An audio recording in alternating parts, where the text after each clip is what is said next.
Eng the live photo breathed at 2:11 a.m. The laugh behind him wasn't mine. I'm not jealous of bodies, I'm jealous of context. Bodies tell the truth if you stop staging them. Context decides which truth gets to arrive with lighting. At 2:11 a.m., my phone lit with the cheerful cruelty only a camera roll can manufacture, and offered me a souvenir I hadn't bought, a live photo. Luca had texted it from the bar, him, near the neon sign that pretends all nights are the same shape. The frame looked harmless. His smile at half power, collar crooked in a way the city approves of, the blue smear of a jukebox apology.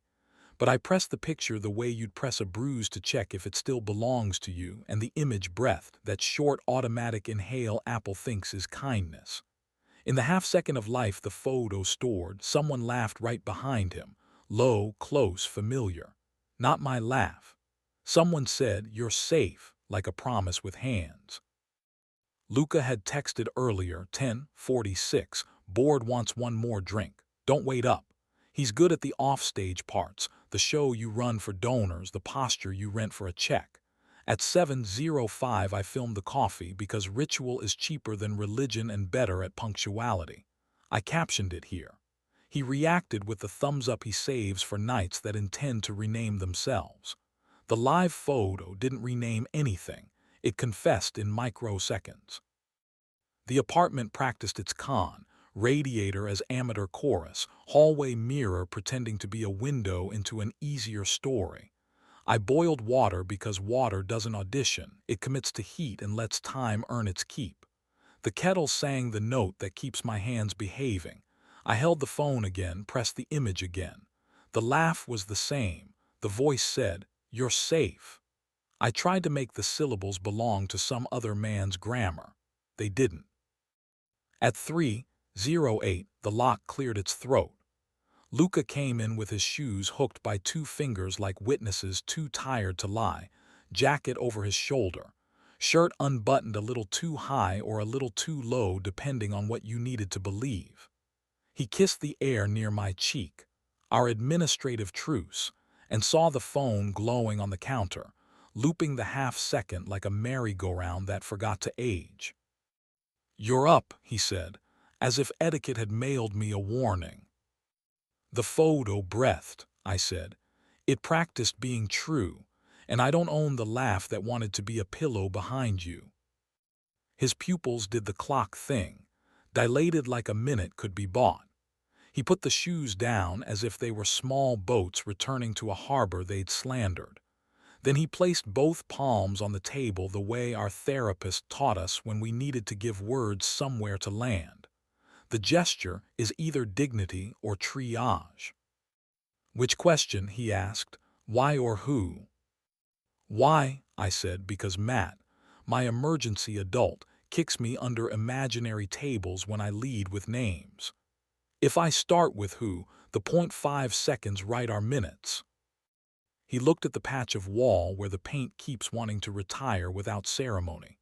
"Because the scene wouldn't land," he said. "Because donors clapped in the wrong places and then wanted to be forgiven with gin. Because the bar got loud right where my head got quiet. Because Roman, yes, said the alley's a softer hallway than most apartments. Because he put a hand on my back and said I was safe. And for a second I wanted safety to be a location instead of a practice." "Did you kiss him?" I asked, breaking Matt's superstition like a boy with a stick and a fence. "In the doorway between the jukebox and weather," he said. "Once, small, honest, wrong, I came home." "I hate how sane that sounds," I said, which is the sentence I keep for mercy that's better behaved than my mouth. We didn't sleep. We made a noon appointment with daylight, because cities pretend to be merciful when you can see their stains, and we walked to the bar while the neon hid in its own daylight hangover. Roman waited by the service door with a paper cup and the posture of a man prepared to pay for his verbs. He saw us both and didn't pretend surprise, my favorite trick in someone who owes a room honesty. "I was coming to apologize," he said, "to you both And to whatever part of this city thinks safety is a flirt, he loves you, he added, nodding toward Luca. I like being near that. I'm sorry my mouth uses the same grammar as desire when it's tired. You don't get to call it ours, I said, because cleverness is my superstition and I tithe when I'm anxious. Rehearsal is a room, a kiss is a scene, a live photo is a half-truth with audio. You don't get to be the verb in our kitchen. Roman's shoulders did the thing decent men do when they set weapons down quietly. Then let me be the off switch, he said, and he stepped back into noon like it had paid him to leave gently. At home, I moved the kitchen chair into the middle of the floor because procedures save men when gods woe. Luca smiled like a man relieved to be caught kindly. He came around the table and paused, always that pause, his most decent habit. I met him halfway. The first kiss carried the correct weight, apology without speeches. The second slid his fingers under my shirt and my hand to the back of his neck, the place he keeps for oaths and sleep. We didn't perform a ceremony. We used heat as a system.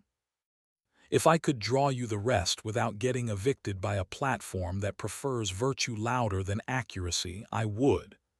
Keep the inventory, shared breath, a belt resigning with grace, a wrist pinned with permission and not claim. The room did not applaud. It didn't need to. But the city prefers quizzes. 2 nights later, the bar's account posted a carousel at 1:41 a.m. Hand saw light in the restroom mirror, 4 bodies if you counted reflections. Luca washing his hands, head down, Roman behind him, tie loosened. A stranger with a pizza box, me in the doorway because a helpful public tagged my name as if helpful were a synonym for harmless.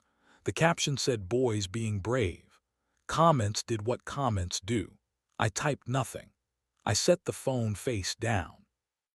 I put the chair back in the middle and sat until silence remembered its job. When he got home, Luca handed me his phone without instructions. "Delete or archive," he said. "I don't want new grammar." "You don't need me to erase your verbs," I said, and he rested his forehead against mine like a paperweight on a better draft. 3 days later, an email arrived in fonts that have never had to apologize to a kitchen. Residency, 7 days, quiet rooms, kind windows. He forwarded the PDF with every map attached, which is how you know a man has learned where courage keeps its receipts. "I want to go without disappearing," he wrote. "I'll send pages, not alibis. When I get back, ask me what I wrote before what I did." I taped 2 lines under the lemon magnet because props still save us when God is off shift. Addresses in the open. A good night here voice note every day. He added a third in his careful mess. If an "I can't" is coming, it happens where both of us are. Night 1, wind and a sentence I decided to believe. Today the table forgave me. Night 3, nothing, and my thumb turned into the worst teenager in the world. I opened the live photo again. There he was, smile at half power. There the breath, the laugh, the "you're safe." I watched once more and then saved it as still, flattening the half-second into a picture that couldn't talk. I moved the chair instead. At 8:12 he called with a voice that made the kettle think there might be a God. "I almost kissed a window," he said. "It didn't know your name. I closed the blinds." He came back with a suitcase that didn't slam and 2 pages he treated like animals. "They're not good," he said. "They're mine," I said, and we performed our small religion. Paper, kettle, a room that knows it isn't a lobby. He slid his hands under my shirt from behind, slower than contrition, faster than nostalgia. "Here," he said into the bend of my neck, the only word left that has never demanded witnesses. We tried boring. We failed gracefully. We tried again. Roman learned to stand at the back of the house with his arms crossed like a man paying the bill he owes himself. He clapped exactly once after the intimacy rehearsal and didn't text. For a week, my phone behaved like a piece of glass instead of an accomplice. Tests returned like weather, indiscriminate and intimate. At 12, 12:23 a.m., my screen lit with a shared album request from a number I didn't have to guess, Backstage Larks. Members, Luca, me. Sender, Roman. The preview tiles were nothing, a hallway, a hand on a light tree, a corner of smile.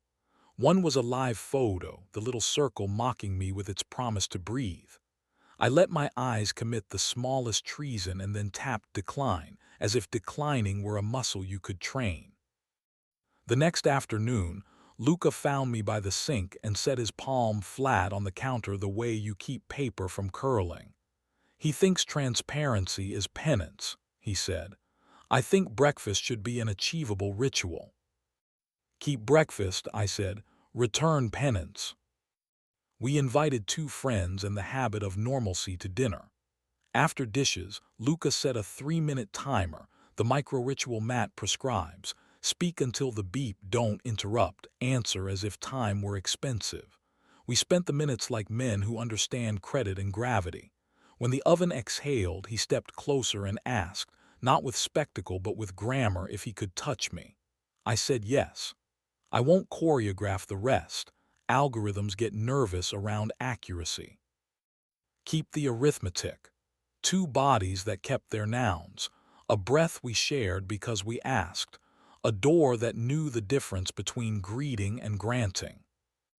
Another retest came stupidly disguised as kindness. At 12:37 a.m., I received a notification from a photo cleanup app that had previously only judged my sunsets. Suggested action, relive your best moments with Luca. It curated a little film, us at the river, us on the couch half asleep, him near neon, me in mirrors. The final card wanted to be clever. Favorite sounds, waves, kettle, laughter. I long pressed and removed laughter like a man, unbolting a fixture from his own house. At 1:04 the lock exhaled. Luca arrived with rain in his hair and a sentence that sounded like a man with his hands open. He asked if you'd seen the alley photo, he said. I told him we don't accept gifts from knights that mispronounce us. He asked if we could be friends. I said we could be colleagues with manners. Do you want to hate me now or later? I prefer now. I like the way you come back from it. I'm tired of coming back, I said. I want to stay. He nodded, pulled his phone out and muted Roman's thread. Not as spectacle, more like a man returning a key to a desk that remembers its drawers. He touched my jaw with 2 fingers, the intimacy director's sacrament repurposed for domestic faith, and the gesture landed where it belonged. We went to bed without performing an essay on forgiveness. We used our mouths the way men do who still prefer heat to cleverness. The room did not applaud. It didn't need to. Weeks alter even honest bruises.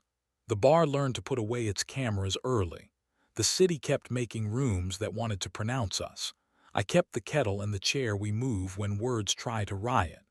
On a Tuesday afternoon, the residency house mailed a postcard, charcoal window, caption in Luca's careful mess. Ask me what I wrote before what I did. Please delete the half-second that doesn't belong to us. I pinned it under the lemon magnet like a clause we intended to honor. The last test was as dumb as fate ever is. At 12:29 a.m., a text from an unknown number, you looked safe tonight. A live photo followed, the little circle daring me to press. I stared until I could feel my thumb forgetting its teenage habits. I replied with exactly 1 sentence. Please don't send me your seconds. Blocked. Deleted. Put water on. Sat in the middle of the kitchen and let the chair be the kind of altar that doesn't accuse. When Luca came home, he emptied his pockets, keys, folded program, a flattened sticker that read visitor. He slid it toward me like a bilingual apology. I told the doorman not to love Roman's signature anymore, he said. I told myself the same. We stood in the small, humiliating usefulness of being decent at the same time. Later in the dark, he kissed me like a man paying dues with the right currency at last, slow interest, honest arithmetic. If there is a God for quiet bravery, it's the room that lets 2 hands relearn accuracy. The phone slept. The night did not volunteer a soundtrack. Morning behaved. It crossed the floor like a dog that's decided we remain worth guarding. I made coffee and set his mug where his hand lands without thinking. He came behind me and placed his palm flat over my chest in that quiet territory between heartbeat and promise. "Here," he said, less a word than a careful wait. I put my hand over his and let the day borrow our courage. At noon, the theater posted a still from the talkback. Luca mid-laugh, profile bright. Roman beside him, listening like attention is a sport he trains for. The caption thanked donors and used community with grant application sincerity. I allowed myself the smallest treason, measured the angle of an ankle toward a chair, then filed the treason away like a receipt that didn't belong to my ledger. I didn't show Luca. He knows that posture better than I do. He knows how to unlearn it when it matters. We booked a cheap train to a nearby nowhere and let the station be our witness. We didn't film the coffee there, we drank it. We didn't take pictures of the bed, we used it like a sentence that declines elaboration. We turned our phones face down without having to make a vow out of it. The kettle at the inn was loud, ugly, honest. We applauded it. We returned home with nothing to prove. Tomorrow we'll try again. Phones will offer quizzes dressed as care. Live photos will promise to breathe for us. Roman will exist where he exists, a person, not a villain. Donors will clap in the wrong places. The city will keep inventing nights that want to name us without asking. But when Luca says here, my body has stopped auditioning for suspicion. If another hour offers me a half-second with the kind of honesty nobody asked for, or a laugh that wants to squat in my house rent-free, I hope I remember the handful of humiliating, useful acts that got us through this one. Put water on. Move the chair when words try to riot. Ask why before who. Hold the breath before contact and let it finish being the scene. Then wait for the lock's small throat clearing like it's the first note in a song we can still tune to. We didn't get away with anything. We stayed. We are still staying. The camera can keep its breathing, the river can keep its absolutions, the lobby can keep its glass. We'll keep being the address, or on the nights we can't, the map that admits its misprints and still shows the way back. Past the awning that thinks it's a sentence, past the elevator's red dot that loves its own memory, into a kitchen where a chair remembers what it's for, a kettle keeps its 7:05 appointment, and two hands that have done worse learn again how to touch without asking the night to edit.